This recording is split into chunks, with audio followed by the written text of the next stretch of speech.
Calvary കുന്നിൽ നാഥൻ യാഗമായി മാറി. അന്നു കാൽനടയായി നാഥൻ മലമുകളേറി.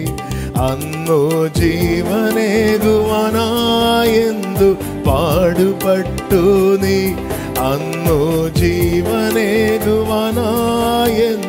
പാടുപെട്ടു നീ. എൻ്റെ ജീവനായവനേ നീയൻ ആശയെന്നുമേ. കാൽവരിക്കുന്നിൽ കാൽവരിക്കുന്നിൽ നാഥൻ യാഗമായി മാറി. അന്നു കാൽനടയായി നാഥൻ മലമുകളേറി. അന്നു ജീവനേകുവാനായി എന്തു പാടുപെട്ടു നീ. അന്നു ജീവനേകുവാനായി എന്തു പാടുപെട്ടു നീ. എൻ്റെ ജീവനായവനേ നീ എന്നാശയെന്നുമേ. കാൽവരിക്കുന്നിൽ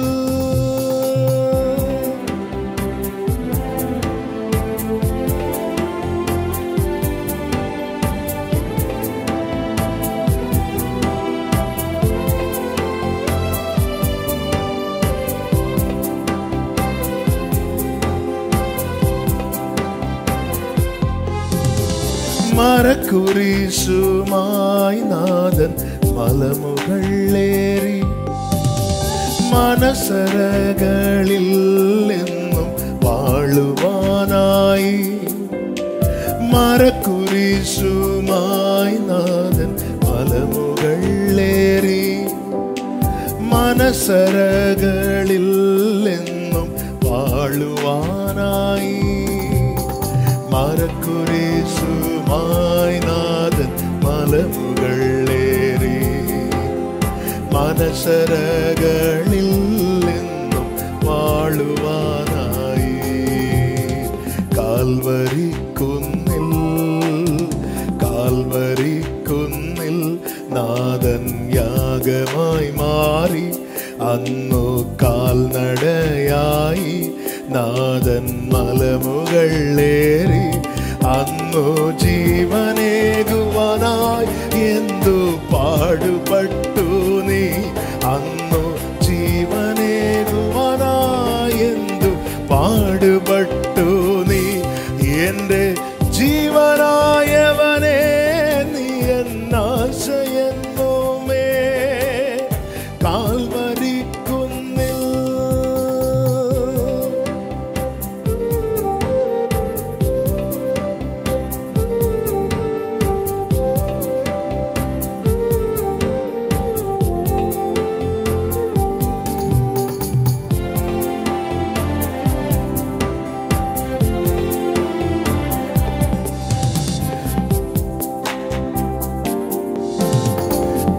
കരമുയരുന്നേ നാഥ കരകൾ പോക്കണമേ.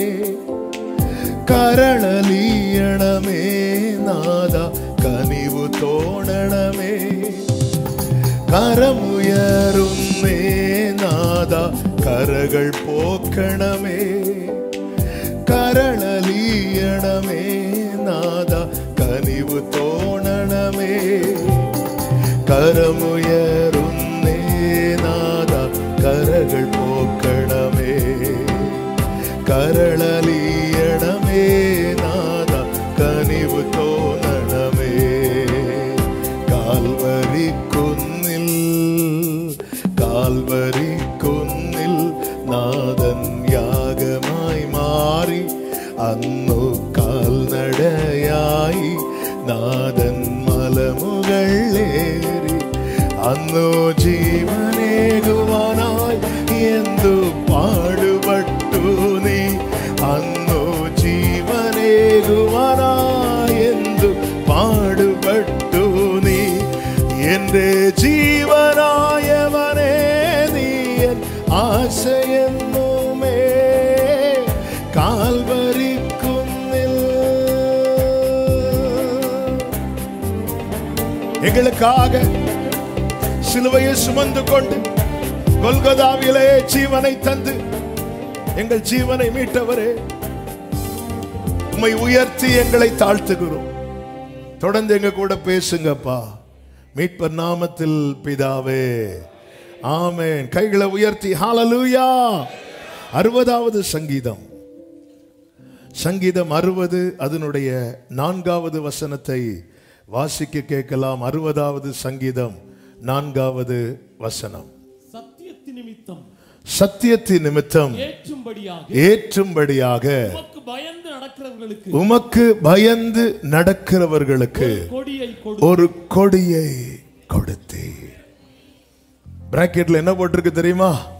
செயலான். ஒரு வாட்டி கூட வாசித்துருங்க. சத்தியத்தின் நிமித்தம் ஏற்றும்படியாக உமக்கு பயந்து நடக்கிறவர்களுக்கு ஒரு கொடியை கொடுத்தீர். பரலோக தேவன் கொடுத்த கொடி, தேவன் கொடுத்த கொடியை தான் ஏசாயா 11வது அதிகாரத்திலே 1வது வசனமும் 10வது வசனமும் வாசிக்கும் போது நாம் அறிந்து கொள்ள முடியும். ஏசாயா 11:1-10 வசனங்கள். ஈசாய் என்னும் அடிமரத்திலிருந்து ஒரு துளிர் தோன்றி அவன் வேர்களிலிருந்து ஒரு கிளை எழும்பி செழிக்கும். அக்காலத்திலே ஜனங்களுக்கு கொடியாக நிற்கும். ஈசாயின் வேருக்காக ஜாதிகள் விசாரித்து கேட்பார்கள். அவருடைய தாபரஸ்தலம், his resting place shall be glorious. யார் இந்த ஈசாயின் வேர்? ஈசாயின் அடிமரத்திலிருந்து ஒரு துளிர் தோன்றி, இது வேறு யாரும் அல்ல, நாம் அனைவரும் அறிந்ததும் அனுபவித்ததுமான ஒரே நாமம். அவர்தான் யெஷுவா. நமக்கு கொடுக்கப்பட்ட கொடி யாரு தெரியுமா? ஜீசஸ்.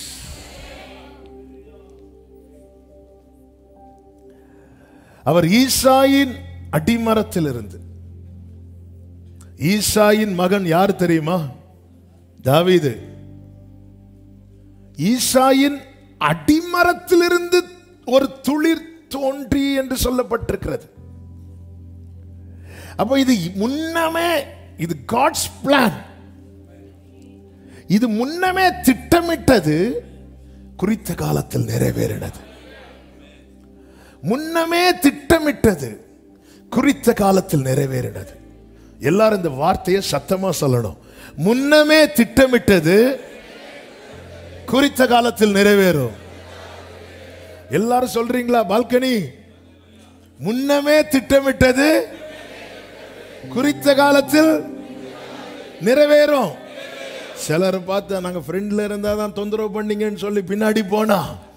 ஹல்லேலூயா. நல்ல கவனமா கேளுங்க. இன்னைக்கு நேரம் இல்லை. ஆமென். பெரிய செய்தி, ஆனா கொஞ்சம் வேகமா சீக்கிரம் முடிக்கிறது மாதிரி முடிச்சிடலாம். முன்னமே திட்டமிட்டது, குறித்த காலத்தில் திட்டமிட்டதை அது நிறைவேறும் வரைக்கும் கர்த்தர் என்ன செய்து கொண்டிருக்கிறார் என்றால், அந்தந்த காலகட்டங்களிலே தம்முடையவர்களை கொண்டு அதை உரைத்து கொண்டே இருக்கிறார். இதுதான் ஆண்டவருடைய விசேஷமே. ஆண்டவருடைய பிளான் ஏற்கனவே போடப்பட்டது. அது நிறைவேறும் காலம் வரும் வரைக்கும், அந்த நாட்களுக்கு முன்னாக அவர் போட்ட திட்டத்தை யார் மூலமாவது சொல்லிட்டே இருப்பார். ஏனோக்கு மூலம் சொல்லி இருக்கிறார், நோவா மூலம் சொல்றார், ஆபிரகாம் மூலம் சொல்றார், ஈசாக்கு மூலம் சொல்றார், யாக்கோபு மூலம் சொல்றார், தீர்க்கதரிசிகள் மூலம் சொல்லிட்டே இருக்கிறார். காசுக்கு தீர்க்க தரிசனம் சொல்ல வந்த பிழையாம வச்சே சொல்லிட்டார். ஒரு நட்சத்திரம் தோண்டும் என்று சொன்னார். ஏன்னா இது ஆண்டவர் திட்டமிட்டது. இதை சொல்ல ஆரம்பித்தது யார் தெரியுமா? கர்த்தர். முதலே சொல்லிட்டார், உன் வித்துக்கும் ஸ்திரீயின் வித்துக்கும் அவர் தொடங்கினார்.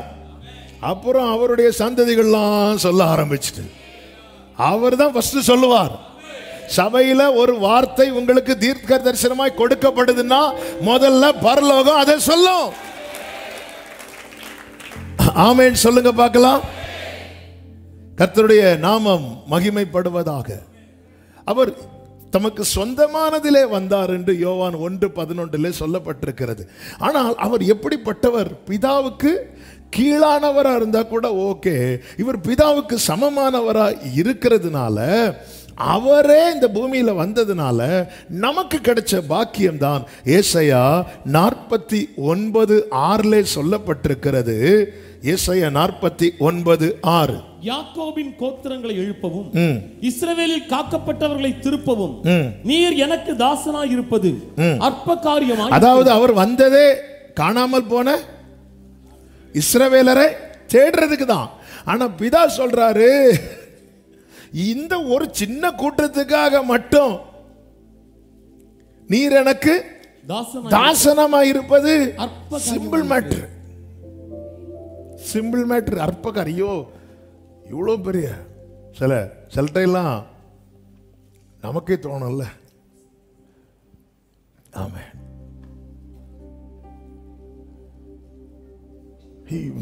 நீங்க போய் இதை செய்யலாமா? நீங்க போய், இது ஒரு சின்ன மேட்டர்.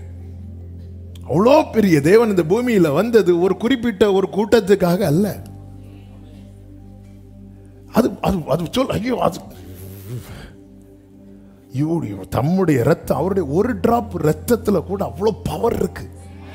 எனவேதான் யாக்கோபின் கோத்திரங்களை எழுப்பவும், அந்த 12 கோத்திரத்துக்காக மட்டும், அந்த இஸ்ரவேலருக்காக மட்டும் நீர் எனக்கு தாசனா இருப்பது அற்ப காரியம். நீர் பூமியின் கடைசி பரியந்தம் என்னுடைய ரட்சிப்பாயிருக்கும்படி, என்னுடைய ரட்சிப்பாயிருக்கும்படிக்கு உம்மை ஜாதிகளுக்கு கோத்திரங்களுக்கு என்றல்ல.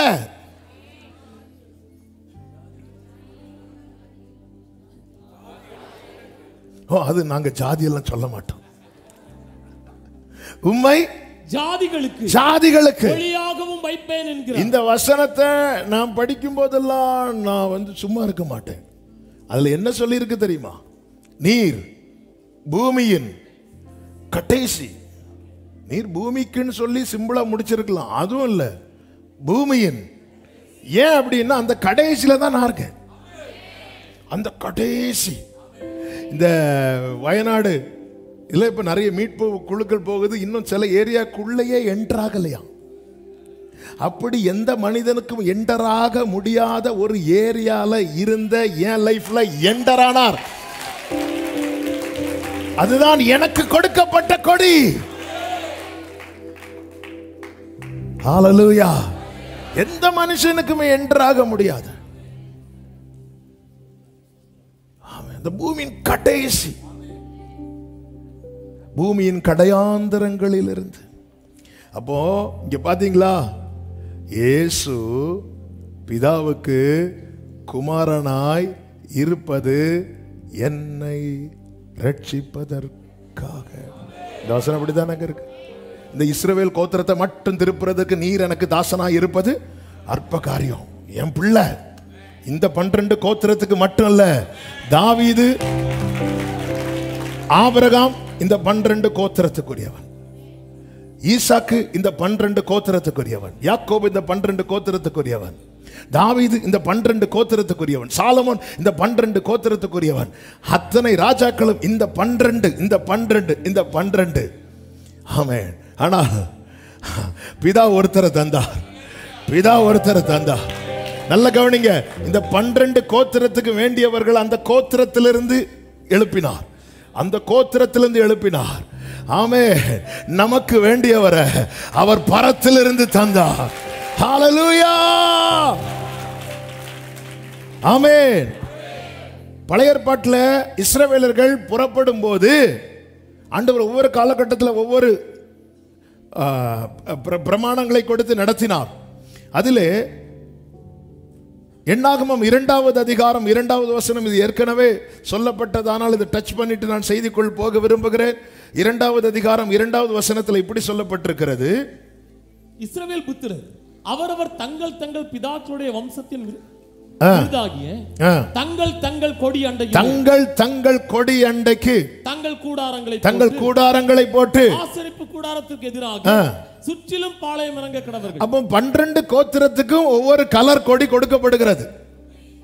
அந்த கொடியில எப்படி இருக்கும், என்ன எழுதி இருக்கும்னு தெரியாது. ஆனா அந்த கொடியை பார்த்தாலே தெரியுது, ரூபனுடைய கொடி, இது சிமியோனுடைய கொடி, இது லேவியுடைய கொடி. கொடி மாறி போச்சு அடி. அந்தந்த கொடி கீழே போய் நின்றணும். இப்ப நம்ம போன எந்த கொடி கீழே ஏத்துவாங்க? எந்த கொடி கீழே ஏற்றுவாங்க? போங்க, ஜெயக்கொடின்னு தூக்கிட்டு போங்க. அந்தந்த கொடி, இந்த கொடிக்கு கீழே யூதா மட்டும்தான் நிக்கணும். இந்த கொடிக்கு கீழே ரூபன் கோத்திரம் மட்டும்தான் நிக்கணும். இந்த கொடிக்கு கீழே லேவி கோத்திரத்தார் மட்டும்தான் நிக்கணும். தங்கள் மொத்தமா ஒரு கொடி இருக்குப்பா, எல்லாரும் வாங்க அப்படின்னு சொன்னாலாவது கூட்டமா சேர்ந்து போய் நிக்கலாம். அதாவது கல்யாண வீட்டில் போட்டோ எடுப்பாங்க தெரியுமா? போட்டோ எடுக்கும்போது சொந்தக்காரங்க எல்லாரும் வாங்கன்னா, எல்லாரும் சொந்தக்காரங்களும் வருவாங்க, சிலர் கூட நிற்கிறவங்களும் வந்து நிற்பாங்க, தெரியாது. ஆனால் தனித்தனியாக எடுக்கும்போது தான் பிரச்சனை ஆகும். இப்போ மாப்பிள்ளை வீட்டு வாங்க, தனித்தனியாக வரும்போது அதில் நிற்கிறாள கொஞ்சம் தள்ளுங்க அப்படி போய் நிற்பாங்க. அப்போ மீது எல்லாரும் இப்படி நின்று பார்த்துட்டு இருப்பாங்க. மொத்தமாக எடுக்கும்போது தெரியாது, ஆனால் தனித்தனியாக எடுப்பாங்க பாருங்க. சித்தப்பா ஃபேமிலி வரட்டும், அங்க அந்த ஃபேமிலி வரட்டும், இந்த ஃபேமிலி வரட்டும், அப்போ அவங்க மட்டும்தான் போய் நிற்பாங்க. தங்கள் கொடியண்டையில் வரும்போது தான் பிரச்சனை. தங்கள் கொடியண்டையில் அவர் ஒரு கொடியை கொடுத்தார். அந்த கொடியை குறித்து தான் நான் இந்த நாளில் உங்கள் மத்தியில் பேச விரும்புகிறேன். அந்த கொடியை என்ன கொடின்னு பார்க்கணும்னா, உன்னத பாட்டின் புஸ்தகம் 2வது அதிகாரம் 4வது வசனம்.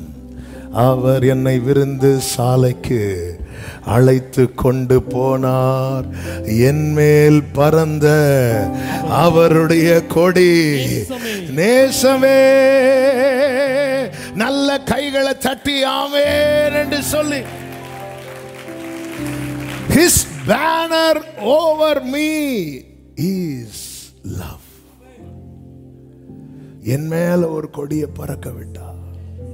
ஒரு மொழிபெயர்ப்புல இப்படி கொடுக்கப்பட்டிருக்கிறது, He appointed love for me.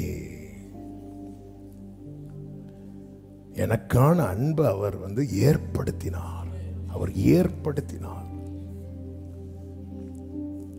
என் மேல் பறந்த இயேசுவே என் நேசரே,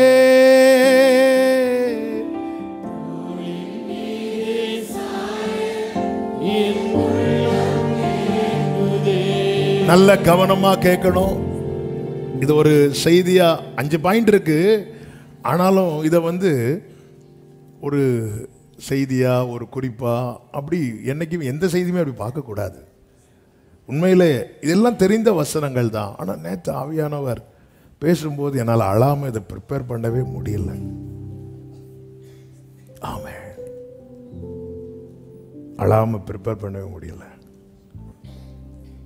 அதாவது ரூபன் கோத்திரத்து கொடிக்கு யாருக்கு பேரு? யாரை வச்சு வந்துச்சு? அவங்க அப்பா தான் யாரு? அது சரி, ரூபன் பேரை வச்சு வந்துச்சு. சிமியோன் கோத்திரத்து கொடிக்கு யாரை வச்சு வந்துச்சு? சிமியோன் வச்சு வந்துச்சு. என் மேல ஒரு நேச கொடி பறக்குதுல்ல, யாரை வச்சு தெரியுமா? ஜீசஸ் வச்சு. ஆமென். வித்தவுட் ஜீசஸ் குப்பை. இதான் செய்தி. வித்தவுட் ஜீசஸ் நான் குப்பை. சில வேஸ்ட் வீட்டுக்குள்ள இருக்கும், சில வேஸ்ட் வெளியே தான் இருக்கும். சில வேஸ்ட் வெளியே கூட வைக்க மாட்டாங்க, தூக்கிட்டு எங்கேயா கொண்டு போய் போட்டுட்டு வருவாங்க. அதுதான் வித்தவுட் ஜீசஸ். என் மேல் பறந்த அவருடைய கொடி. அதனாலதான் 1 பேதுரு 1வது அதிகாரம் 8-9 வசனங்களிலே பேதுருவை கொண்டு ஆவியானவர் இப்படி எழுதுகிறார், அவரை நீங்கள் காணாமல் இருந்தும் அவரிடத்தில்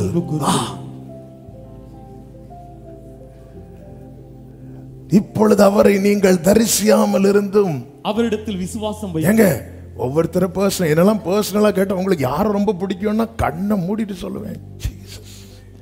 பார்த்திருக்கீங்களா? ஆமே. ஏன் இவ்வளவு லவ்? அந்த அந்த கொடி பறக்குது இல்ல, பார்க்கவே இல்லைங்க. பார்த்தவங்களே நம்மளால நேசிக்க முடியல. ஆமே. நேசத்தின் ஆழமதில் மூழ்கி நான் என்று நேசத்தின் நாளிதழில்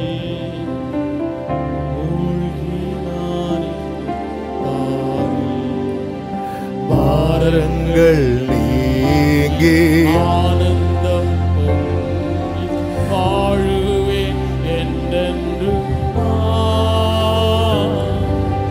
ஹல்லேலூயா.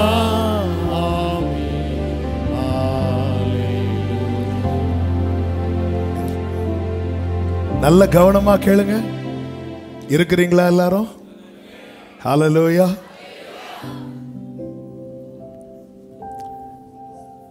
இன்னைக்கு இந்த கொடி பார்க்கிறதே கிடையாது.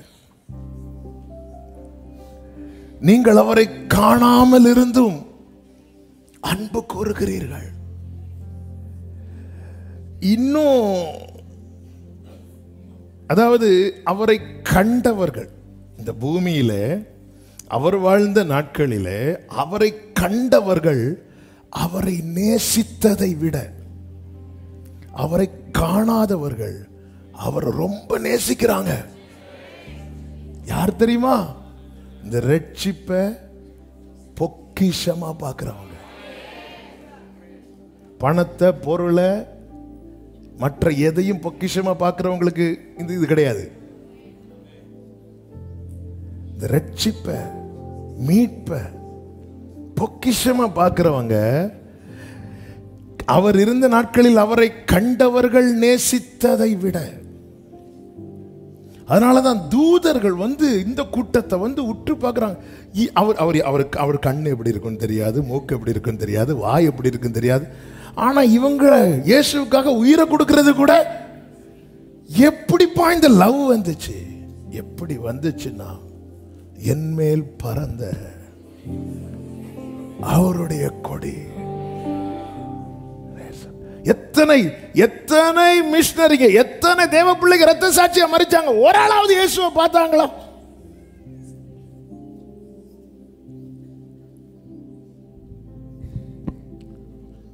ஆஸ்திரேலியாவில இருந்து நம்ம தேசத்துக்கு வந்த கிரகாம் ஸ்டெயின்ஸ் 2 பிள்ளைங்க இயேசுவை பார்த்தாங்களா? தங்கள் ஜீவனை விட அவ்வளவு லவ். அதாவது காணாமல் விசுவாசிக்கிறவனையே இயேசு பாக்கியவான் சொல்லுவார்னா, காணாம லவ் பண்றவனை எங்க வைக்க போறாருன்னு தெரியல.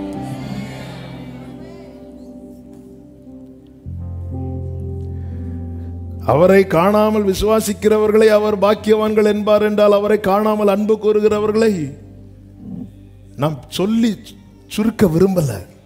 இது டைப் பண்ணும் போதே எனக்கு பக்கத்தில் ஹார்ட் போடணும்னு வந்துச்சு. உடனே ஹார்ட் போட்டு வச்சாச்சு.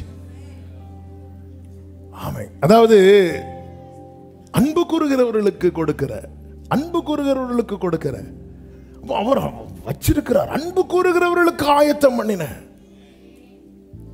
அன்பு கூறுகிறவர்களுக்கு சகலமும். ஆமே. இன்னைக்கு இயேசுவை வந்து நான் நேசிக்கணும்னா எனக்கு அவர் ஏதாவது செய்யணும் அப்படிங்கிற ஒரு ஒரு ஒரு ஒரு ஒரு ஒரு ஒரு என்ன சொல்ல, ஏதாவது சொல்லிடக்கூடாது இல்ல. ஆண்டவரே ஒவ்வொருத்தருக்கு மேல அவர்களுடைய முற்பிதாக்கள் இருக்கிறாங்க. எனக்கு மேல யார் இருக்கிறா? ஒவ்வொருத்தருக்கு மேல முற்பிதாக்கள் இருக்கிறாங்க. ரூபன் பேர், ரூபன் ஒரு ஆள் உண்டு. அந்த ரூபனுக்கு மேல யாக்கோபு, யாக்கோபுக்கு மேல ஈசாக்கு, ஈசாக்கு மேல ஆபிரகாம். வெயிட்டான பேக்ரவுண்ட், சரியான லெகசி இல்ல. என்ன பாரம்பரியம் அது? நம்ம பாரம்பரியமா வாழ்க்கையை பம்பர மாதிரி அங்கே எங்கேயும் ஓடிட்டு இருக்கு. நமக்கு மேல மற்றவர்கள் இஸ்ரவேலருக்கு மேல சொல்றதுக்கு வரிசையா லிஸ்ட் இருக்கு. நமக்கு ஒரு லிஸ்ட் எடுத்தா ஃபர்ஸ்டும் லாஸ்டும் ஒரே பேரு தான், ஜீசஸ். நாளாகமத்தை திருப்பி பாருங்க, உங்க யாருக்கு பேர்ல ஒரு எழுத்தாவது இருக்கா பாருங்க. இருந்தாலும் தேடி பார்ப்போம் எங்கேயாவது ஜான் சாம், ஆனா அவர் புத்தகத்தில் இருக்கு. ஹalleluya, ஹalleluya. சொர்க்க நாட்டில் பிரியன் தீர்த்திடும், சொந்த வீட்டில் சேர்ந்திடுவா. மம காந்தனே ஒன்னு காணுவா, மனம் காத்து பார்த்திடும். ஹalleluya. இன்னும் மண்ணீதில் സിയോൻ യാത്രയിൽ എന്നും കഷ്ടത മാത്രം. എന്നു വന്നു നീ, എന്നു വന്നു നീ, എന്നെ ചേർക്കുമോ അന്നു തീരും. உங்க பேக்ரவுண்ட் என்னன்னு கேட்டா ஜீசஸ் தான். ஹalleluya, ஹalleluya. உங்க நாங்கள யார் தெரியுமா? உங்க தலைமுறை தெரியுமா? உங்க தலை தெரியுது. உங்க பேக்ரவுண்ட் சொல்லுங்க. ஆமோஸ் தீர்க்கதரிசி தானே சொல்லுவார், ஆபிரகாம் எங்களை, நான் தீர்க்கதரிசியும் அல்ல, தீர்க்கதரிசியின் புத்திரனும் அல்ல. எனக்கு இதுக்கு சம்பந்தமே கிடையாதுப்பா. நான் அந்த அத்தி பழத்தை பொறுக்கி சாப்பிட்டுட்டு இருந்தவன், என்ன அவர் பிடிச்சிட்டார். ஹalleluya, ஆமென், ஹalleluya. நீங்க அப்படியே இப்போ நான் சொன்னதை வெளிப்படுத்தல் 7 வீட்டில் போய் படிங்க, டைம் இல்லை. அங்கே இப்படியே தான் இஸ்ரேல் கோத்திரத்தெல்லாம் அவங்கவுங்க கூட்டத்தில் போய் நிற்கிறாங்க.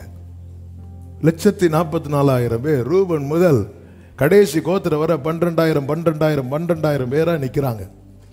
அப்படியே பார்க்கிறார். பார்த்துட்டு இவைகளுக்கு பின்பு ஒரு திரளான கூட்டத்தை பார்த்தேன். அவங்க வெண்ணங்கி தரித்து குருத்தோலை பிடித்து கொண்டு யாருக்கு முன்னாடி நிற்கிறாங்க தெரியுமா? ஆட்டுக்குட்டியானவருக்கு முன்னாடி. ஏன்னா இங்க அவர் மட்டும்தானே உண்டு. நீரல்லால் எங்களுக்கு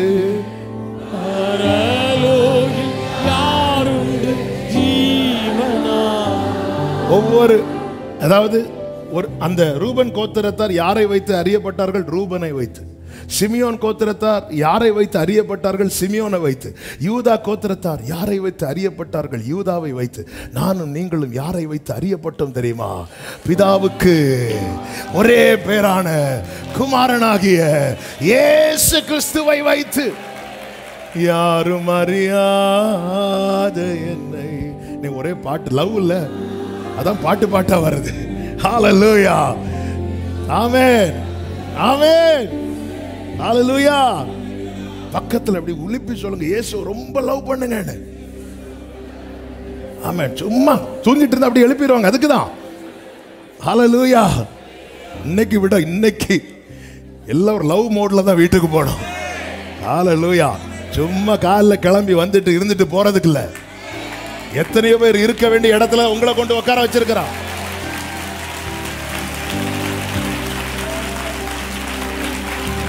எத்தனை பேர் இங்க வந்து உட்கார ஏங்குறாங்க, துடிக்கிறாங்க, அது தெரியுமா? எத்தனை பேர் அழுறாங்க தெரியுமா? கடந்த நாள்ல ஒரு வயதான தாயார் வெளியூர்ல இருந்து வராங்க. வந்துட்டு சொன்னாங்க, நான் ஆண்டவர்கிட்ட சாகிறதுக்கு முன்னாடி ஒரே ஒரு ஆசையை கேட்டேன், இங்க வந்து ஒரு ஆராதனை அட்டன் பண்ணிருக்கேன், எனக்கு செஞ்சாங்க, இனி சந்தோஷம் சொல்லிட்டு போனாங்க. எத்தனை பேர் ஏங்குறாங்க தெரியுமா, துடிக்கிறாங்க தெரியுமா? கர்த்தர் கொண்டு உட்கார வச்சிருக்கிறார்னா இங்க வந்துட்டு ஒருத்தர் இழந்துடக்கூடாது. நான் ஆவியில பாரத்தோடு வைராக்கியத்தோடு பேசிக் கொண்டிருக்கிறேன். ஹல்லேலூயா, ஆமென், ஆமென் சொல்லுங்க பார்க்கலாம். ஹல்லேலூயா. அவரை காணல, ஆனா எனக்கு இயேசுவை ரொம்ப பிடிக்கும். என் அடையாளமும் எனக்கு ஒரு அறிமுகம் கிடைத்தது. எப்படிங்க உங்களுக்கு அறிமுகம் கிடைச்சு? எத்தனை பேருக்கு உங்களுக்கு தெரியும்? ரூபனை வச்சா, சிமியோனை வச்சா, லேவியை வச்சா, எத்தனை பேருக்கு? ஜீசஸ் மட்டும் லைஃப்ல வராம இருந்தா. ஆமென். இன்னைக்கு ஒருத்தங்க உங்களை பார்த்து பிரைஸ் எல்லாம் சொல்றாங்க. எதை வச்சு? ஹல்லேலூயா, ஆமென். உன் பேக்ரவுண்ட் என்ன? கூச்சப்படாம சொல்லுங்க, ஜீசஸ் என்மேல் பறந்த அவருடைய கொடி. எஸ், ஆமென். பாட்டா வருது. ஆமென். என்மேல் பறந்த கொடி நேசமே. ஹல்லேலூயா. பிரியமான கர்த்தருடைய பிள்ளைகளை, இதனுடைய மேன்மை நீங்க இதை எப்படி பார்க்குறீங்கன்னு தெரியல. கடந்த வெள்ளிக்கிழமை சொன்ன ஒரு வார்த்தையை நான் டச் பண்ணிட்டு இன்னைக்கு செய்திக்குள்ள போவானானே தெரியல. பார்க்கலாம். யாத்திராகமம் 14வது அதிகாரம் 30வது வசனம்.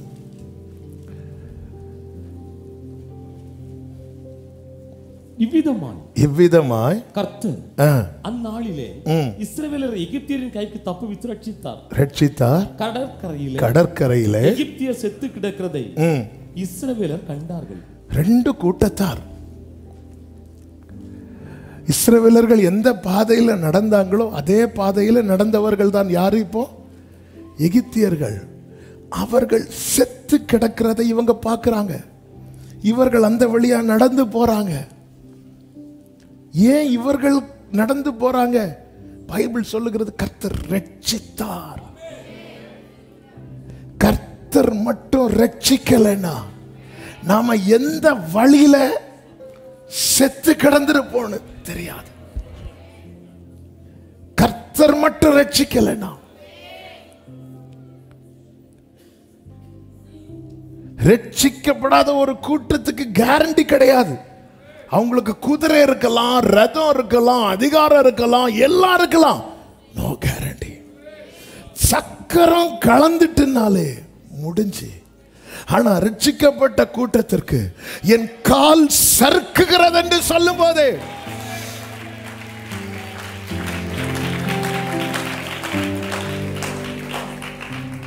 அவன் அங்க சக்கரம் கலந்துட்டு, நாம் இங்க எல்லாம் கலந்தாலும் சண்டே ஆராதனைக்கு உட்கார்ந்து இருக்கிறான். எல்லாம் என்னெல்லாம் கலந்து நமக்கு மட்டும் நட்டு போல் இருந்தா ஆராதனை முடிச்சு போகும்போது ஃபுல்லா இங்க அப்படிதான் கிடக்கும். இல்ல அல்ல பாஸ்டர் 2 நட்டை காட்டல, இங்கே நிறைய கிடக்கு, பார்த்து எடுத்துட்டு எது ஃபிட் ஆகுதோ. என்னெல்லாம் கலந்துச்சுங்க. எத்தனை நினைச்சிருமா, ஐயோ முடிஞ்சு. போன வாரம் ஒருத்தங்க சாட்சி கொடுத்தாங்க. போன ஆகஸ்ட்ல நடந்தது. போன ஆகஸ்ட் 1ஆம் தேதி வந்திருக்கும் போதே எனக்கு எல்லாம் மூச்சு முட்டுச்சு. நான் இங்கேயே செத்துருவானோ நினைச்சேன். நல்ல வேளை கர்த்தாவே. எத்தனை இவர்களுக்கு சக்கரம் கலண்டதும் சோலி முடிஞ்சது. நமக்கு என்னெல்லாம் கலந்துச்சுங்க. ஏங்க இந்த பூமியில மலை போல நம்பி இருந்த அந்த மலையும் விலகுச்சுல்ல, பர்வதம் விலகுச்சுல்ல. இன்னும் நிக்க காரணம் என்ன? ரட்சிப்பு. ரட்சித்தார். நல்ல கைகளை தட்டி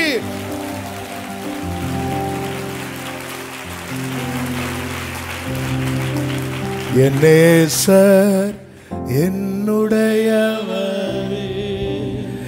அவர் மார்பினில் மணவாளியே. ஹல்லேலூயா. நானும் செல்லுவேன்.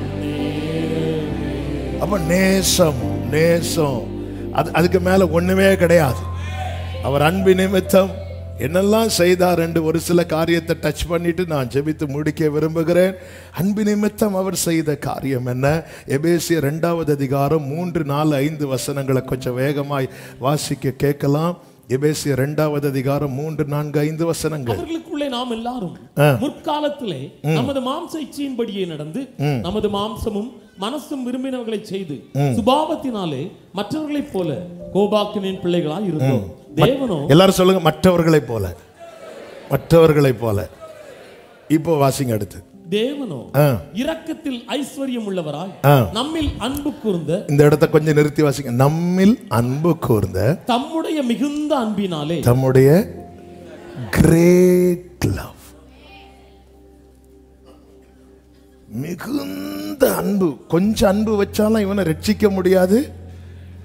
அதனாலதான் லவ் அப்பாயிண்ட் பண்ணிட்டார். ஹல்லேலூயா. அதுதான் என் மேல் பறந்த he appointed love for me. அவர் சொல்ல, அவர் கட்டளையிட, அவர் கட்டளையிட்டது தான் லவ். இல்லைன்னா என் மேல லவ் வருமா? இன்னும் எப்போ கவி இருப்பார்னு தெரியாது. ஏன்னா அது முந்தின வசனம் என்ன இருக்கு? சுபாவத்தின்படி மற்றவர்களைப் போல கோபாக்கினையின் பிள்ளைகள். அந்த லவ் அவர் வச்சதுனால, அவர் அப்பாயின்ட் பண்ணதுனால தான் அவரை பார்த்து அழகான கண்கள் பாட முடிஞ்சது. இல்லைன்னா பாடுறதுக்கு முன்னாடி அக்கினிமயமான கண்கள். நான் எப்படி நான் ரட்சிக்கப்படுறதுக்கு முழு காரணம் என்ன அப்படின்னா ஹிஸ் லவ். என்ன அன்பு! என்ன ரட்சிக்கிறதுக்காக அவருடைய அன்பை தேவனோ இரக்கத்தில் ஐஸ்வர்யம் உள்ளவராய் நம்மில் அன்பு கூர்ந்து தம்முடைய மிகுந்த அன்பினாலே அக்கிரமங்களில் மரித்தவர்களாய் இருந்த நம்மை கிறிஸ்துவுடனே கூட உயிர்ப்பித்தார். கிருபையினாலே ரட்சிக்கப்பட்டீர்கள். அடுத்த வார்த்தை, கிறிஸ்து இயேசுவுக்குள் அவர் நம்மிடத்தில் வைத்த தயவினாலே தம்முடைய கிருபையின் மகா மேன்மையான ஐஸ்வரியத்தை வருங்காலங்கள் விளங்க செய்வதற்காக கிறிஸ்து இயேசுவுக்குள் அவரோட கூட எழுப்பி உன்னதங்களிலே அவரோட கூட கைகளை தட்டி ஆண்டவருக்கு மகிமை.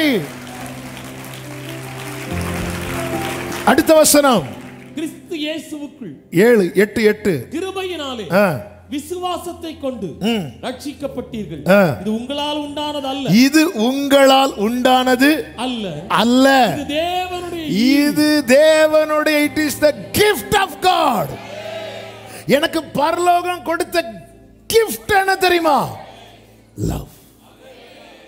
அந்த லவ்னால எனக்கு கிடைச்சது salvation. எனக்கு ஒண்ணுமே தரலன்னு யாராவது ஆண்டவர்கிட்ட சொன்னா,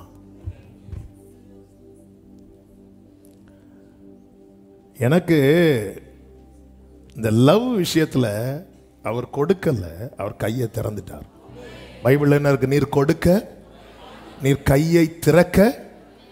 லவ் விஷயத்துல அவர் இப்படி தரல. லவ் ஏன்னா அதை அப்பாயிண்ட் பண்ணதுனால அவர் லவ் மேட்டர்ல அவர் ஃபர்ஸ்டே கையை ஓபன் பண்ணிட்டார்.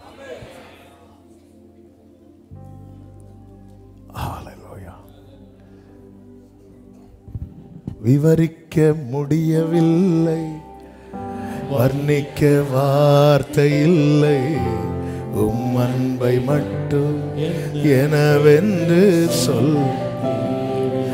அழுக்கு வஸ்திரம் தரித்து பிரதான ஆசாரியனாகி யோசுவா, சகரியா 3 நீங்க எடுக்க வேண்டாம். கர்த்தருக்கு முன்பாக நிற்கும் போது அவனுக்கு விரோதம் செய்ய சாத்தான் அவன் வலது பாரிசத்தில் வந்ததும் கோபம் யாருக்கு வந்துச்சு தெரியுமா? கர்த்தருக்கு வந்துச்சு. ஹல்லேலூயா. இதான் லவ். வந்து விரோதம் செய்ய ஒருத்தனுக்கு அப்ப அவர் சொல்றாரு, இவன் அக்கினியன் என்று தப்பு வைக்கப்பட்ட கொள்ளை அல்லவா. ஆமென். இவன் அக்கினியன் என்று அப்படின்னு அக்கினின்னு தப்பு வைக்கப்பட்ட கொள்ளினா என்ன? நிறைய விறகு எரிஞ்சிட்டு இருக்கு, ஒரு விறகு ஃபுல்லா எரியக்கூடாதுன்னு நம்ம விரும்புறோம். என்ன செய்வோம்? இயேசு நாமத்தில் இப்போ அப்படியே சொல்லுவோம். இல்லை, என்ன செய்வோம்? உடனே அந்த விறகு உருவி எடுத்துருவோம். அப்படியே ஒரு கூட்டம் எரிஞ்சிட்டு இருக்கும் போது அது நடுவில் இருந்த என்னை இழுத்து எடுத்துட்டார்.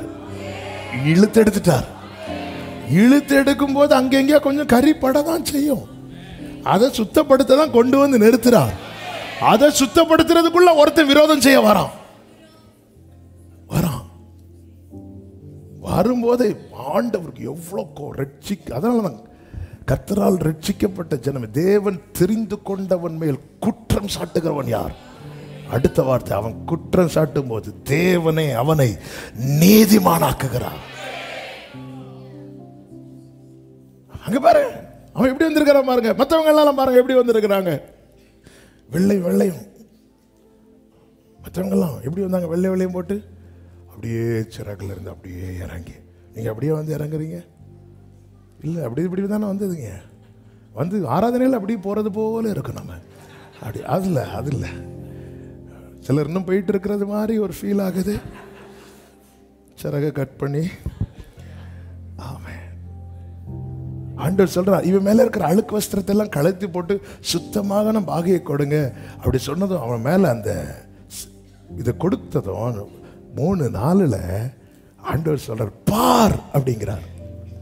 இதுலயே அழுதாச்சு. பார் சொல்லிட்டு, நான் உன் அக்கிரமத்தை உன்னிலிருந்து நீங்க செய்து உனக்கு சிறந்த வஸ்திரத்தை தரிப்பித்தேன்.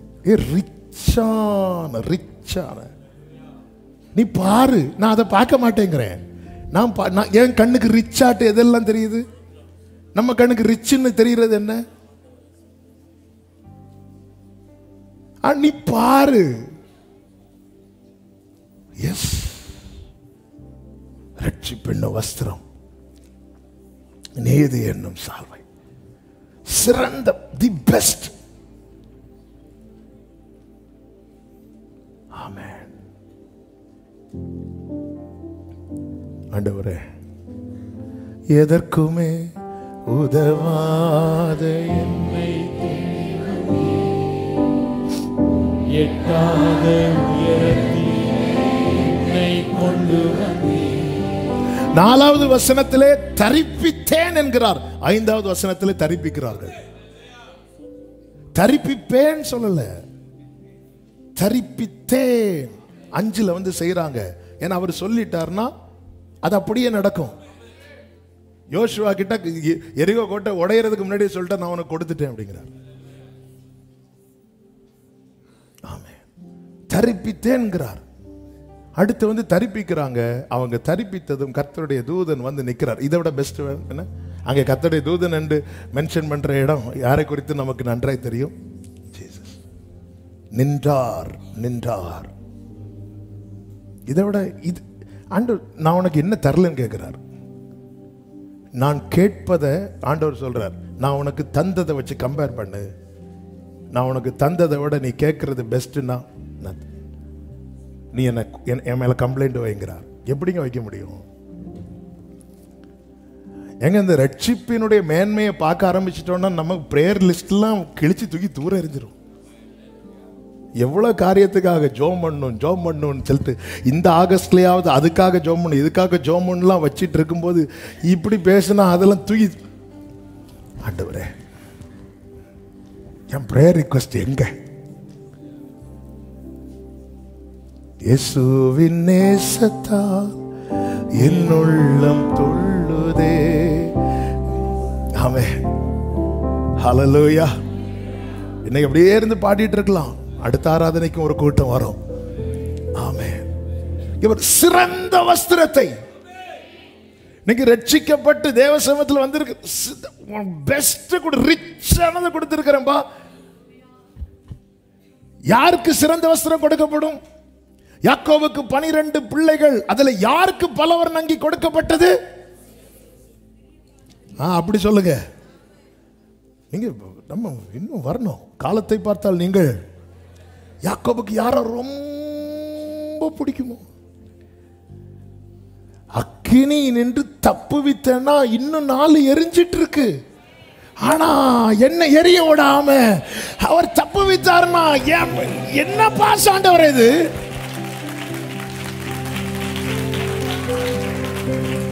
அக்கினியே அணைச்சி மொத்தமா தப்புவிக்கலாம். சோதோமில் இருக்கிற அத்தனை பேருடைய கையையும் பிடிச்சு வெளியே கொண்டு வந்திருக்கலாம். அது செய்யாம லோத்து கையை மட்டும் பிடிச்சு, ஆண்டவர் நியாயப்படி பார்த்தா லோத்தை தான் உள்ள தள்ளி விடணும். ஏன்னா கொஞ்சம் ஆசீர்வாதம் வந்தது, ஆபிரகாம்கிட்ட பை சொல்லிட்டு போயாச்சு. ஆமே, இன்னாண்டவரே இது ஆண்டவர் சொன்ன, உனக்காக இது அப்பாயிண்ட் பண்ணப்பட்டதுப்பா. இந்த லவ்ங்கிறது நீ எப்படி இருக்கேன்னு பார்த்து வந்ததல்ல, நீ எப்படி இருக்கணும்னு நான் பார்க்க நினைக்கிறேனோ அதை வச்சு உன் மேல. அதனாலதான் மிகுந்த மிகுந்த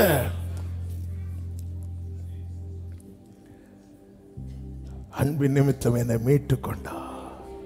ஓசியா 11:4 இழுத்து கொண்டார். மனுஷரை கட்டி இழுக்கிற அன்பின் கயிறுகளால் நான் அவர்களை இழுத்தேன். அப்படி இழுத்ததுல என்னாச்சு தெரியுமா? என் மேல இருந்த நுகத்தடி எல்லாம் உடைஞ்சிட்டு. அவர் இழுக்கிறதுல நுகத்தடி எல்லாம் இன்னும் தான் நேசத்தை அவிக்க முடியல. அந்த வசனம் அப்படித்தானே இருக்கு. அவர்கள் கழுத்துகள் மேலிருந்த நுகத்தடியை எடுத்து போடுகிறவரை போல இருந்து. எப்படி ஆண்டவர் எடுத்து போட்டீங்க? ஒன்னு அப்படி இழுத்த இழுப்பு, அப்படிப்பட்ட இழுப்பு. ஹல்லேலூயா. பிடிச்சு இழுத்ததுல நுகத்தடியை காணோம். ஆமென். ஹல்லேலூயா. சிலர் பிடிச்சு இழுத்து அந்த கழுத்து பிடியெல்லாம் போவோம் தெரியுமா? என் கை ஒரு வாட்டி கீழே விழுந்து ஆக்சிடென்ட் ஆகி இப்படி உள்ள கொஞ்சம் போயிட்டு, நம்ம அருண் பிரதருடைய அப்பா தான் வந்தாங்க. அப்போ வந்தோடனே ஒரு நூல் எடுத்து அளந்து பார்க்குறாங்க. இவங்க எதுக்கு அளக்குறாங்க? வீடு கட்ட போகிறாங்களா? அப்படிலாம் இப்படி இப்படி என் கையை இப்படி வச்சு பார்த்தா இது ஏதோ கொஞ்சம் உள்ள பேருக்கு அவருக்கு தெரிஞ்சிட்டு, அவர் அப்படியே எண்ணெய் போட்டு தடவினாரா, இவர் அல்லவா வைத்தியர். அப்படி தடவிட்டு இருக்கு. நானும் என் தம்பி பால் சாமும், அவனுக்கும் அடி, அவன் அடுத்து வெயிட்டிங்கில் இருக்கிறான். இப்படி தடவிட்டு பேசிட்டு ஒரு இழுத்தாரு, சரியாயிட்டு. ஆனா அந்த இழுப்புல எனக்கு இழுத்துட்டு எனக்கு, ஆனா சரியாயிட்டு. அவன் பால்சன் சரியானதை பார்க்கல, நான் கரங்கினதை பார்த்து எனக்கு அடியே படலன்னு சொல்லிட்டு போயிட்டான். இழுக்கிறதுல சரியாயிரும். அவன் இழுத்து தானே வந்தீங்க. என்ன கேட்ட சொல்றேன், எவ்வளவு மேக்சிமம் அவரை விட்டு ஓட முடியுமோ அப்படி ஓடுனவன்.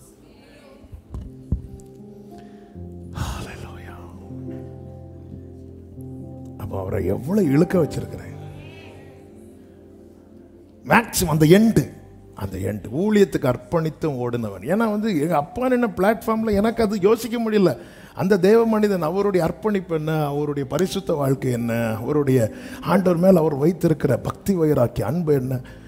ஆண்டவரே, இது எதுவுமே இல்லாம நேரம் நின்று கைகளை உயர்த்தி கைகளை தட்டிலாம் சொல்ல முடியாத ஆண்டவரே. ஊழியத்துக்கு அர்ப்பணித்தும் ஓடுனேன். எனக்கு அந்த இதுல அதான் எவ்வளவு மேக்சிமம். அவர் என்ன பண்ணிருக்கலாம்? தூண்டில போட்டு கிழிச்சிருக்கலாம்ல, என்ன பண்ணல. என்னப்பா இன்னும் எத்தல. அவர் இப்படி கையை போடுறாரு. நம்ம ஒரு பொருளை எடுக்க கையை போடுறோம், எத்தலைன்னா ஒரு கட்டத்தில் வேண்டான்னு கையை எடுத்துருவோங்க. அவர் வேண்டான்னு கையை எடுப்பதற்கான பல சூழ்நிலைகளை நான் உருவாக்கினேன்.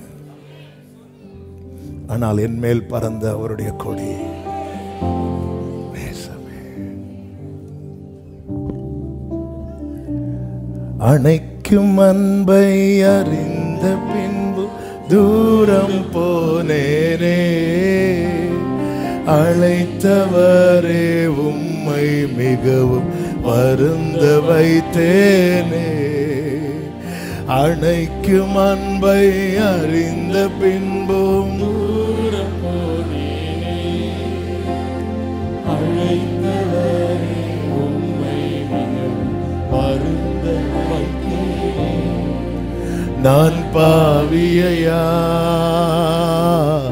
என்னை தள்ளாதிரும், உம் தயவால் என்னை மீண்டும் சேர். ஒரு கட்டத்தில் ஆண்டவர்கிட்ட சொன்னேன், ஆண்டவர் இருந்தா ஊழியம் செய்றேன், இல்லைன்னா எப்படியாவது என்னை எடுத்துருங்க. இதான் அந்த அன்பு. இன்னைக்கு ஆண்டவருக்குன்னு ஏதாவது கொஞ்சம் செய்யறோம்னா அது நம்ம செய்யல, அந்த அன்பு. பவுலே சொல்றாரு, கிறிஸ்துவின் அன்பு எங்களை நெருக்கி எப்படி ஏவுது. அவன் நம்மள மக்களை இதை பண்ணிடுடா, இதை பண்ணிடுடா, இதை மட்டும் செஞ்சிருடா, உனக்கு நான் இப்படி ஒரு பிளான் வச்சிருக்கிறேன், இதை மட்டும் இந்த லைன்ல வந்து நின்று இதை மட்டும் நீ செஞ்சிரு, இதை தூக்கி போட்டுரு, இப்படி மட்டும். அந்த அன்பு வந்து எல்லாம் செய்ய வைக்குது. வெளியேந்து பார்க்கிறவங்களுக்கு இது அக்கினி சூள போல இருக்கும். சாத்ராக் மேஷாக் ஆபேத்நேகோ வெளியேந்து பார்க்கிறவங்களுக்கு 7 மடங்கு அக்கினி, உள்ள இருக்கிறவன் கிட்ட 7 மடங்கு லவ். வெளியே இருந்ததை விட உள்ள எனக்கு ஓ ஜீசஸ் 7 மடங்கு லவ். நான் வெளியே நான் அவரை இப்படி பார்த்தது கிடையாது, வெளியே நான் இப்படி அவரை ருசிச்சது கிடையாது, உள்ள அவர் கூட. ஆமே, அதான் ஒரு நாள் இந்த நம்ம ஃபுல்லா அதை பிக்சரா பார்க்கறது தானே. நேபுகாத்நேசர் கூட்டிருப்பார், வெளியே வான்னு. இவங்க என்ன சொல்லிருப்பாங்க தெரியுமா? கொஞ்சம் வெயிட் பண்ணுங்க. ஆமே, கொஞ்சம் வெயிட் பண்ணுங்க. 40 நாள்ல முடிக்க வேண்டிய வனாந்திரத்தை 40 வருஷம் நீட்டி தரார். எவ்வளவு என்ஜாய் பண்ணி இருக்கலாம் பாடி. ஏன்னா கானான் தேசத்துல கால் வச்சது எது ஸ்டாப் ஆயிட்டு தெரியுமா? மண்ணா ஸ்டாப் ஆயிட்டு. இன்னைக்கு நீங்க அனுபவிக்கிற சில அனுபவங்கள் நாளைக்கு இருக்காது. இந்த காத்திருக்கிற பீரியட் கோல்டன் பீரியட். இந்த வனாந்திரத்தில் அவர் நடத்துகிற பாதை என்பது திரும்ப கிடைக்காது. இந்த காலம் நீ அனுபவிக்கிற, நீ அவருடைய அன்பை, அதனாலதான் அவர் உன்னை நயங்காட்டி வனாந்திரத்துக்கு கொண்டு வந்து பட்சமா பேசி இழுத்து கொண்டார். நான் ரெஃபரன்ஸ் சொல்லி முடிக்கிறேன், ஒவ்வொன்றும் எக்ஸ்பிளைன் பண்ண டைம் இல்லை. அன்பு நிமித்தம் ஏசாயா 63:8 9 63:8 9 சுமந்த தூக்கி வச்சுட்டா தோல்ல.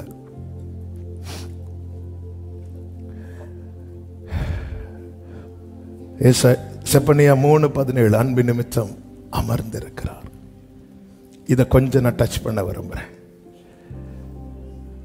ஆமென். செப்பனியா 3:17 வாசிங்க.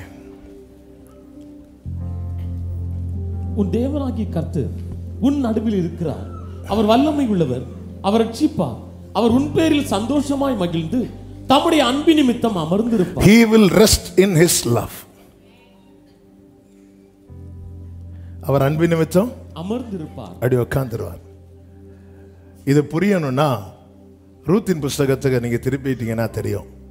3வது அதிகாரத்தில் போவாஸ் பாதத்தில் ரூத் வந்து விழுவா. என் போர்வையை போட்டுருங்க, நான் அடி. அப்போ போவாஸ் ஒரு வேர்டு சொல்லுவார், மகளே பயப்படாதே, உனக்கு வேண்டியபடியெல்லாம் செய்வேன்னு சொல்லி அனுப்பி விட்டுட்டு. இனி 4:1 வாசிங்க. போவாஸ் பட்டண வாசத்தில் போய் உட்கார்ந்திருந்தான். 3 கடைசியில நகோமி போவாஸை பத்தி என்ன சொல்றாங்க?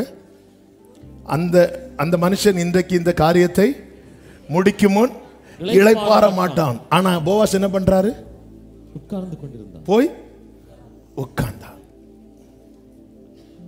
அவர் உட்கார்ந்தா பிரச்சனை இல்லை, அந்த வழியா வர போற எல்லாரையும் உட்கார வைக்கிறார்.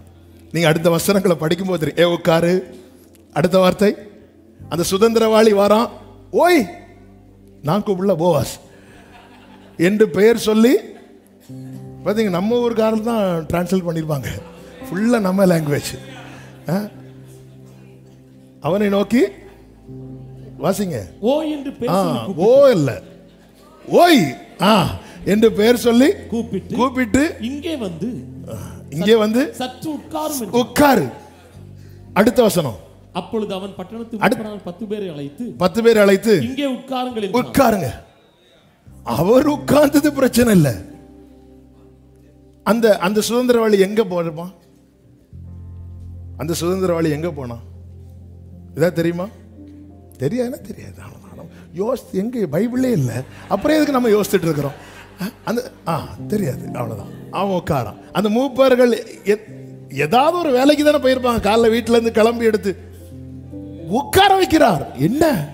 என்ன இன்னைக்கு காலையில் ஆவியானவர் பேசுறாரு, இங்க பாரு, உனக்குன்னு நான் உன்னை செய்ய வரேன் தெரியுமா, அது செஞ்சுட்டு தான் மற்ற எல்லா வேலையும். ஹல்லேலூயா, ஹல்லேலூயா. எங்க போற? உட்காரு. எல்லாரையும் உட்கார வைக்கிறான். ஏன்னா நான் ரூத்துக்கு ப்ராமிஸ் கொடுத்திருக்கிறேன். பட்டண வாசல்ல வந்து உட்கார்ந்து இருக்கிறார். அறைக்குள்ள பயங்கரமான கான்வர்சேஷன் நடக்கு. போவாஸுக்கும் ரூத்துக்கும்.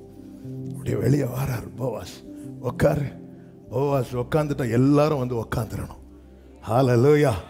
அது போக தான் எல்லாம். தாவீது இங்க வந்ததுக்கு அப்புறம் தான் சாப்பாடே. ஆமென். அங்க போறேன். எங்க போறீங்க? நாங்க மூப்பர்கள். உட்காரு. ஆமென். இப்ப சொல்லுங்க, பேசி போவாச ரூத்து போவாசுக்கு ஆயிட்டு. அங்கதான் மேட்டர், அங்கதான் அந்த நேசக்கொடி. எப்பொழுது இந்த போவாசுக்கு ரூத் ஆனதோ, அந்த ஜனங்கள் என்ன பாடினார்கள் தெரியுமா? 11வது வசனத்துல, உன் வீட்டிலே வருகிற மனைவியை கர்த்தர் இஸ்ரவேல் வீட்டை கட்டுவித்த ராகேலை போலவும் லேயாளை போலவும் வாழ்ந்திருக்க செய்வாராக. உன் வீட்டிலே வருகிறவளை கர்த்தர் ராகேலை போல. இவ மோவாபிய ஸ்திரீ. சாபம் சாபம் சாபம் சாபம் சாபம் சாபம், அதுக்கு மேல ஒண்ணும் கிடையாது. ஆனா அவளுக்கு கிடைத்த பாக்கி என்ன தெரியுமா? உன் வீட்டிலே போவாசுடைய வீட்டுக்குள்ள வந்ததுனால வாழ்ந்திருப்பாளாக. விருந்து சாலைக்கு என்னை அழைத்து கொண்டு போனா. என் மேல் பறந்த. ஆமென். அவர் வீட்டில் வந்ததுனாலதான் நான் வாழ்கிறேன். யார போல தெரியுமா? ராகேலை போல. உள்ள என்ட்ராயிட்டா நம்ம ரேஞ்சே வேற. வந்தது கதிர் பொறுக்கல்ல, அவருக்காக. அவர் அன்பு நிமித்தம் அவர் உட்கார்ந்துட்டார்னா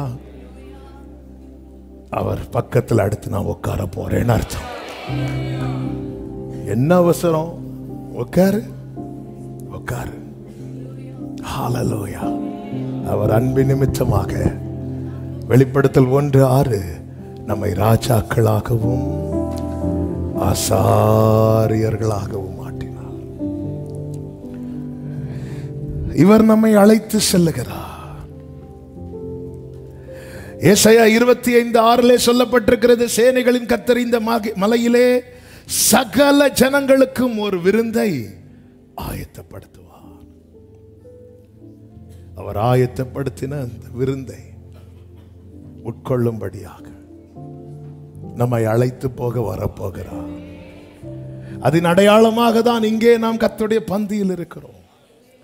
இயேசு அந்த ராபோஜன நேரத்திலே சீஷர்களிடத்திலே இப்படி சொல்லுகிறார். மத்தேயு 26:29, இது முதல் இந்த திராட்சைப்பழ ரசத்தை நவமானதாய் உங்களோடு கூட என் பிதாவின் ராஜ்யத்திலே நான் பானம் பண்ணும் நாள் வரைக்கும் இதை பானம் பண்ணுவதில்லை என்று உங்களுக்கு சொல்லுகிறேன்.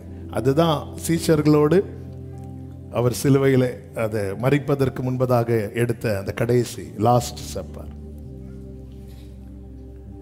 ஏய் இன்னாண்டவரே கவலைப்படாத, அங்க இதை விட பெஸ்ட். அவர் விருந்தை ஆயத்தம் பண்ணி அந்த விருந்து சாலைக்கு மற்றவர்களுக்கு அழைப்பை கொடுக்கிறார். நம்மையோ அழைச்சிட்டு போறார். என் மேல் பறந்த அவருடைய கொடி நேசமே. அப்படியே கண்களை மூடி. Thank you Jesus.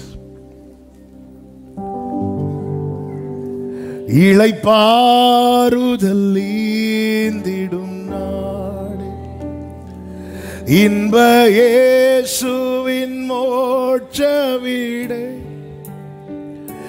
புவி யாத்திரை தீர்ந்திடும் போதே பரலோகம் அழைத்திடுவே. எந்தன் வாஞ்சை உயர் சீயோன், என்னை வந்தவர் சேர்த்துக் கொள்வார்.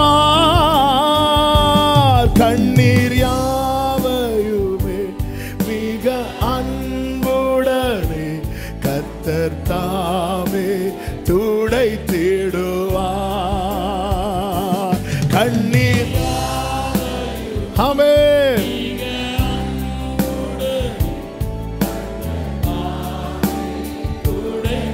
நம் முன்னோர் பலர் அக்கறை மீதே, நம் முன்னோர் பலர் அக்கறை நமக்காகவே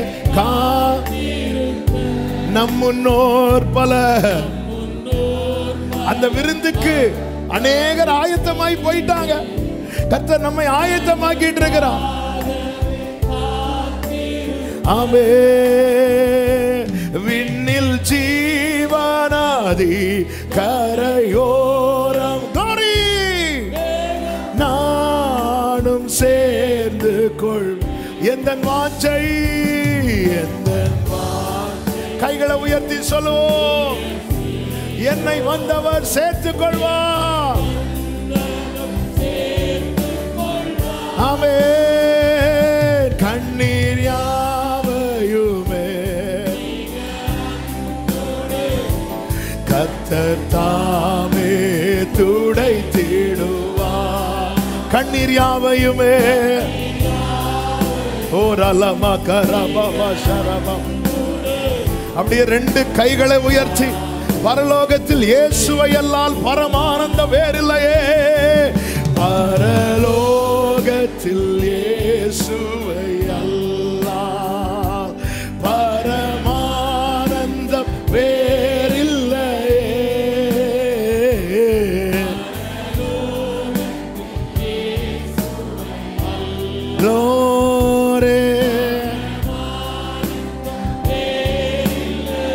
எத்தனை பேர் விரும்பி சொல்லுவீங்க? அங்கு சேர்ந்து அவர் முகம் காண்பே, அவள் தீர அணைத்துக் கொள்வே. ஆமென். ஷலபகரமமமரா, அவள் தீர அணைத்துக் கொள்வே. ஓ எந்தன் வாஞ்சை, எந்தன் வாஞ்சை உயர் சீயோன்.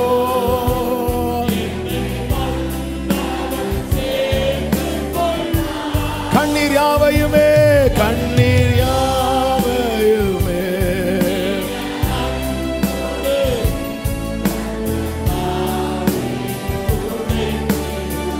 கண்ணீர் யாவையுமே ஓரலமம்ரே மம்ராதனலரா அர்ப்பணிப்போடு இந்த மண்ணுல ஆசை வெறுத்தே, இந்த மண்ணுல ஆசை வெறுத்தே, இப்புவி எந்தன் சொந்தமல்ல.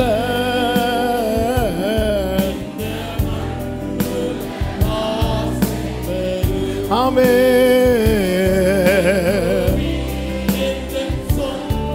எத்தனை பேர் சொல்லுங்க? இன்பம் எண்ணமெல்லாம், இன்பம் எண்ணம் மனம் எல்லாம் இயேசு லக்கை நோக்கி தொடருகின்றேன்.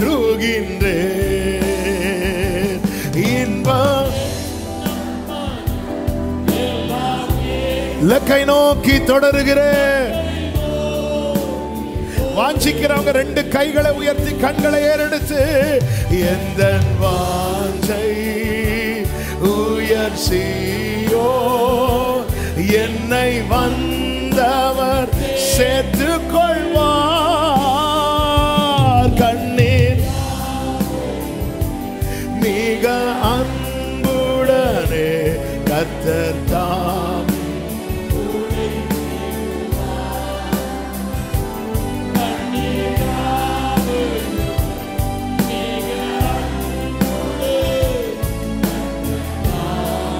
நல்ல கரங்களை தட்டி தேவனுக்கு மகிமை செலுத்துவோம். நல்ல கைகளை தட்டி ஸ்தோத்திரங்களை துதிகளை. நன்றி ஆண்டவரே, நன்றி ஆண்டவரே, நன்றி அப்பா. பரிசுத்த பிதாவே, நல்ல தகப்பனே, நன்றியோடு துதிக்கிறோம். விருந்து சாலைக்கு எங்களை அழைத்து செல்லுகிறோம். எங்கள் மேல் பறந்த உம்முடைய கொடி நேசமே. எங்களுக்காக அன்பை நியமித்தீரே. அந்த அன்பு நிமித்தமா, அந்த அன்பினால மட்டும்தான் நாங்கள் ரட்சிக்கப்பட்டோம். நாங்கள் உம்மிடத்தில் இழுக்கப்பட்டோம், சுமக்கப்படுகிறோம். ஆண்டவரே, நீர் எத்தனை நல்ல ராஜாக்களாய் ஆசாரியர்களாய் மாட்டினான்.